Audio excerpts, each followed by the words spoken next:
say we are a church, what's the next word you would say? Family. We are a church family, that's right. And it works better in Korean and maybe in some other languages, but I tried to see if it would work in English too as well. And so I looked up the etymology of the word family. And it's not a really good one. And you'll see that here in a moment. Family comes from the Latin familia, and it was used in the early 15th century. And it actually means servants who belong to a particular domain. Okay? So domestic servants, they all belong to a collective household. So the idea of the way we think of what a family is didn't really happen until the 1540s. The 1540s is the first known sense of the English word family referring to a collective body of people that comprises of a parent and children and a household and everyone that's attached to that household. And that didn't come into use until much, much later.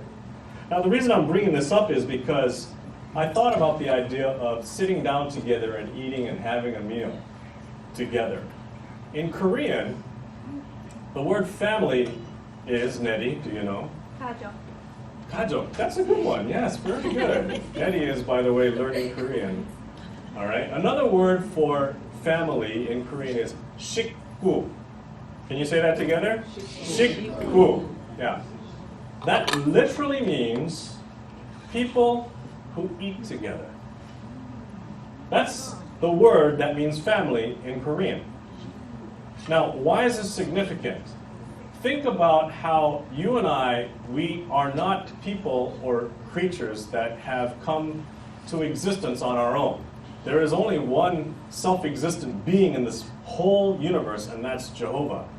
All of you and I, we all need to eat in order to survive. We need to eat in order to live. And that life, that sustenance, comes from the outside and has to come into us. Does this make sense? Yes. We all do that. Now, here's the thing. When you have that activity together, where you partake of an external life source together, that has strong implications. It has strong bonding experience.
This invitation of surrendering our lives, our ways of planning, our ways of devising, our ways of thinking what God has for us, that we know it's better than what He knows, that surrender, that exchange to rest in what He has for us.